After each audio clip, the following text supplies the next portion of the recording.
For today's video, luto po tayo ng sinigang na baboy sa puso po ng saging.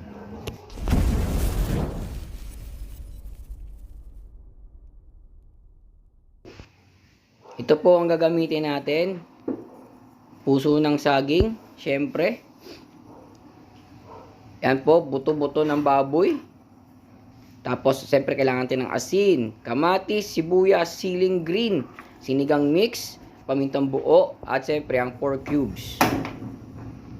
Diyan po sa ating pressure cooker po ang ating gagamitin. Lalagay po tayo ng mantika. Buo po yung mantika dahil malamig po dito ngayon sa lugar namin. Masarap po sa sinisig sa sigang ay ginigisa po muna natin ng sibuyas at kamatis para lumabas na po yung katas niya. Ayan po. Ilagay na natin ang sibuyas at sabay na natin itong kamatis. Gigisahin po natin siya. Ayan, para lumabas po talaga yung katas niya. Iba po kasi ang ginigisa sa nire-rectang pakulo lang. At pag nagisa na po natin itong ating kamatis, makikita nyo naman po, nagkukulay-kulay red po siya. Ilagay na natin itong ating buto-buto ng baboy. Ayan. Solidong buto ng baboy po yan. Masarap po talaga pag sabaw ay gamit natin ay ang buto-buto, yung may bones. After nya, lagyan na natin ng pamintang buo. Para po, sabay po sa pag-isa at pagpakulo, lumabas na po yung kanyang lasa. Halu-haluin lang po natin hanggang lumabas po yung katas ng baboy at mag-color red po siya. Ayan, ganyan na po yung color nya.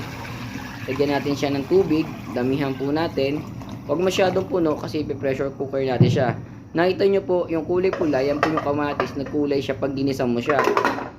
Takpan na po natin yung ating pressure cooker. Ayan. Medyo mahigpit dapat para sigurado. Ayan po. Tapos checkin po natin kung nag-lock talaga siya. At pag kumukulo po siya, orasan nyo po siya ng 30 minutes. Kapag sumirit na po, dun pa lang po kayo mag-start ng oras. Ayan. Napasirit ko na po, natanggal na yung pressure niya. At pwede mo na siyang buksan.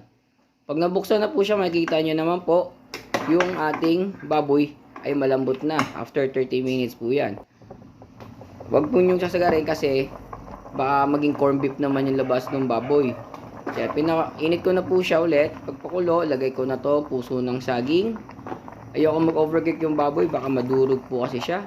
Dagdagan natin ng tubig para yung sabaw niya po kasi na wala po yung tubig dahil pressure cooker po natin. Ayan.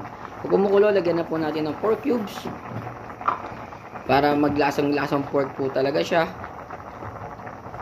At lagyan na rin po natin ng asin para may lasa na po siya. At lumabas na po yung katas ng puso ng saging. Ayan po. Ganyan na po kadali magsigang.